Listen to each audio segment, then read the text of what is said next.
جوړ په خیر سهار مو نیکمرغه او د چای څښلو وخت دی. له ناامنه او په کورنۍ جګړه کې له ښکېل پاکستانه د تیرې ورځې د درانه خبر په تړاو باندې تاسو خبر یاستئ چې هلته پلازمینې اسلام آباد ته نږدې په یوه جومات کې درنه چاودنه وسوه. تر 10 زیات کسان پکښې ووژل سول او تر 170 زیات پکښې ټپیان سول. دا د شیعه مسلمانانو جومات و او د جمعې د لمانځه پر مهال باندې د پیښې قرباني سو. اوس د بریدګر په تړاو باندې باس راټوکېدلی دی او د پاکستان ناجوړه ذهني مریض ناروغه د دفاع وزیر یو ځل بیا د پړې ګوته د افغانستان ولور ته نیولې ده. په اصل کې تر ډیره بریده د پاکستان حکومت چې کله له پیښو څخه د خپل ولس پام اړوي یا غواړي چې خپل ولس ته دا وروښيي چې ګواکې دا پیښه بل ځای سوې ده او دوی د کنټرول توان نه درلوده، نو دوی ګوتې په افغانستان باندې پاکوي یا د افغانستان خواته لاس نیسي. خواجه آصف ته پکار دی چې په دې باندې ځان وپوهوي چې په پاکستان کې فرقه‌يي دهشتګردي یا فرقه‌يي جګړې د ضیاءالحق له وختو د جنرال ضیاءالحق له زمانې یعنی له 1980 لسیزې را پیل شوي دي. هغه وخت په پاکستان کې پر شیعهګانو باندې بریدونه پیل سول او هغه وخت سنیان قوي کېدل یا سنیانو ته زیات واک ورکول کېده او دوی به پر شیعهګانو باندې بریدونه کول او ډیر په ښکاره د سپاهي صحابه په نامه باندې د پاکستان یوې مذهبي ډلې د دې بریدونو پړه اخیسته. یوازې دا نه وه، په 1990 لسیزه کې بیا د لشکر جنګوي په نامه باندې د پاکستان کې یوه بله ډله را پیدا سوه. بیا به هغې پر شیعه مسلمانانو باندې د بریدونو پړې منلې، د بریدونو پړه به یې اخیستله په غاړه. هغه وخت هم شیعه مسلمانانو دا ویل چې په پاکستان کې بریدونه د پاکستان استخبارات د شیعه مسلمانانو خلاف کوي، ځکه د دوی په وینا، د خلکو په وینا، د پاکستانی سیاسیونو په وینا، د پاکستانی خبریالانو په وینا دوی به دا ویل چې ګواکې کله هم پاکستان ځان ته د نړۍ پام را اړوي نو دوی لږکي یا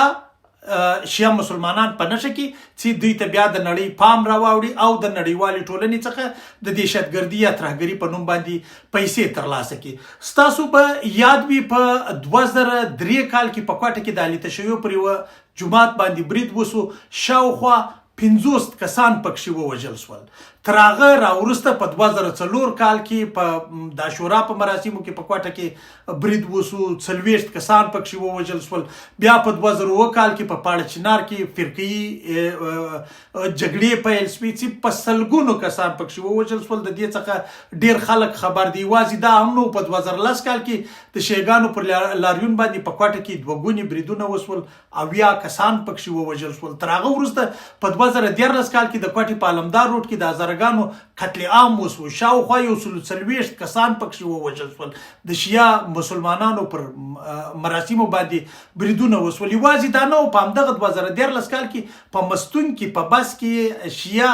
زیارت کوونکي د برید سره مخامخ سول. یا تر دې وروسته که چیرې لږ موږ نور شاته ولاړ سو، په 2015 کال کې په شکاپور کې پر یوه جومات باندې برید وسو، 80 تنه شیعه مسلمانان پکښې ووژل سول. بیا په 2019 کال کې په پاړه چنار کې د روزې په میاشت کې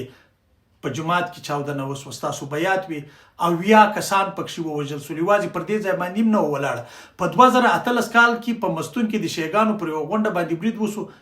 140 کسان په هغه غونډه کې ووژل سول مستون کې. دا هغه زمانه وه چې نه طالب په واک و او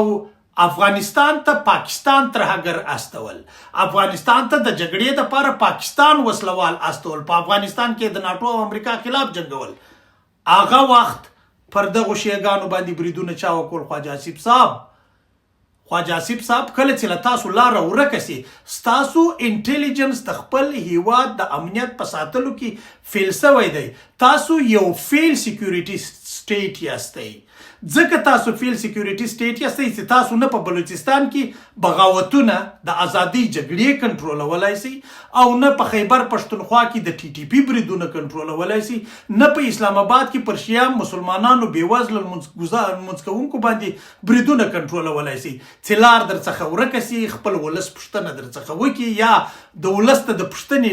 خوله ور پیدا کیږي تاسو یې په خوله کې ووایي چې والا بریدګر له افغانستان راغلی دا څنګه دا بریدګر له افغانستان راغلی خواجه آصف صاحب تاسو خو افغان حکومت ته زارۍ کوي دغه مزدورانو پر سر باندې چې حالت دي چې تاسو دا هغه درته راستي تاسو وایي ما یې راستوئ نو افغانستان ته که خلک تللي دي خو تاسو به لیږلي وي افغانستان ته خو تاسو د جنګ جګړو لپاره خلک لیږل افغانستان ته خو د ضیاءالحق له زمانې څخه یا له 1980 لسیزې څخه تر اوسه پورې په تیرو 45 کلو کې تاسو خلک استول په افغانستان کوم جګړې ته هڅول دا د دې تور څخه تاسو ځان ځکه نسئ سپینولای چې تاسو د بیلابیلو مشرانو دا خبرې کړي تاسو سیاسیون هم دا څه وایي تاسو په کتابونو کې استخباراتي چارواکو هم دا څه ویلي دي تاسو مشرف هم دا ویلي و چې وروره موږ په افغانستان کې جګړه کوله نو دا د خپلې سیاسي بې ثباتۍ ګوتې په افغانستان مه پاکوئ د خپلو هغو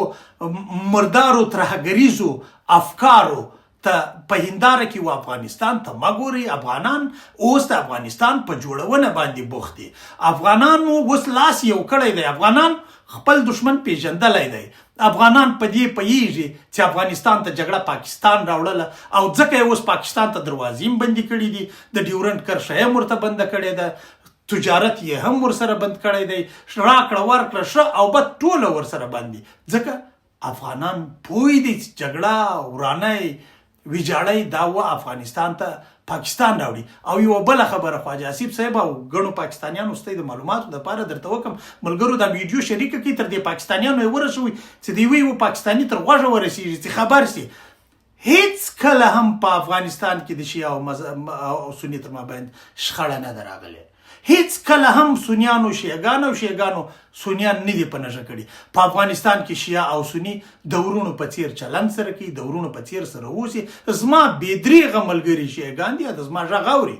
د ګڼو بېدریغه شیعه او مسلمانانو ملګري چې دي هغه سنیان دي زموږ سني د شیعه په مسجد کې لمونځ کوي شیعه مو د سني په مسجد کې لمونځ کوي سني مو شیعه ته مینه ورکوي شیعه مو سني ته مینه ورکوي دا کیسه په افغانستان کې نشته بلکې زه دا ډېر په زغرده ویلی سم د سیمې په مسلمانو هیوادونو کې تر هر ځای د شیعه او سني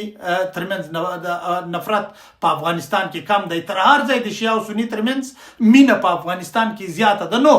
دا هیڅ امکان نه لري چې د افغانستان سني دی ولاړ شي هغه د په دې نیت باندې په پاکستان کې برید وکړي یا د افغانان داسې یو څوک وروزي چې هغه دلته برید وکړي بلکې ترهګر داعش د داعش وسلواله ډله د داعش ترهګره ډله په پاکستان کې په پاکستان کې د دې ثبوتونه د افغانستان حکومت ورکړي دي په کار دا دي چې پاکستان په یوازې د دې چې پر افغانستان باندې تور پوري کې یا د خپلې کمزوري پړه پر بل باندې ورواچي ښه دا ده چې د داعش خلاف عملیات وکړي ښه دا ده چې د داعش ته ورکول کېدونکی هغه فیډ بند کړي ګورئ موږ به بیا ویل چې مه کوئ پاکستانه د مذهبي ډلو یا د اور سره لوبې مه کوئ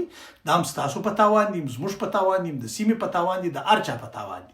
اوس هغه مذهبي ډلې اوس پاکستان ته په بلا باندې اوښتې دي لکه TTP لکه جماعت الاحرار لکه نورې دوی وایي چې اویا ډلې دي چې دوی ته پر بل مخ باندې اوښتې دي اوس بیا موږ درته وایو پاکستانیانو خپل مشران د خپل پوځیان د خپل مریضان مو وپوهوئ چې داعش تاسو ته په بلا باندې اوړي ګورئ موږ به نارې ولي زموږ په جماعت کې په جماعتونو کې په د طالبانو د واکمنۍ په د دومې دورې په لومړیو کې بریدونه وکول موږ دا شی ولیده موږ دا شی تعقیب کړ طالبانو ثبوتونه وړاندې کړل ورته چې دا داعش مو در وګرځوئ ګورئ داعش دا د ستاسو خواته پر تاسو باندې ځکه داعش د شیعه مسلمانانو سره مشکل لري او د داعش تر شا څوک ولاړ دي د طالبانو حکومت وایي د پاکستان پوځ تر شا ولاړ دی د سیمې ډیری خلک په دې عقیده دي د پاکستان حکومت یې ملاتړ کوي نو تر څو پورې که تاسو په سیمه کې امن غواړئ رښتیا یو سالم افغانستان غواړئ یو سالم پاکستان غواړئ یو د نړۍ سره د نورو هیوادونو په څیر د نورو انسانانو په څیر اړیکې غواړئ نو د ترهګرو تر ملاتړ تیر شئ کله ستاسو د ترهګرو تر ملاتړ تیر شي اړیکې به مو له افغانستان سره هم سمې شي اړیکې به مو له نورې نړۍ سره هم سمې شي کیدای شي له هند سره هم سمې شي خو د دغه ترهګرۍ له بزنس مو نور راووځئ که نه ځینې راوځئ دغسې حالات به هره ورځ به دغسې پیښې کېږي خدای ناخواسته هم وګړي به پکښې مري نو هیله ده سر مو خلاص شوی واوسیږي هیله ده په دې موضوع باندې سره پوه شوي واوسیږو ځکه نور افغانان په دې پوه دي چې ستاسو دا ډول خبرې چې پخوا به هم د جادو په څیر پر افغانانو باندې ویلې وو هغوی به په پټو سترګو در سره منلې دا تاثیر نه لري. خواجه آصف صاحب ښه خبره به دا وي چې د افغانستان په تړاو باندې خپل ذهن علاج وکړه چې له بله وارې دغسې حالاتو او داسې څرګندونو سره مخ نشي. ژوند خدای مو شاد لره په افغانستان کې د آبادي همداسې روانه وي، ژوند یې همداسې روان وي، امنیت یې همداسې روان وي. ګاونډ به خپل کار کوي چې هر څه پېښېدل هغه به پېښېږي. خدای مو آباد لره.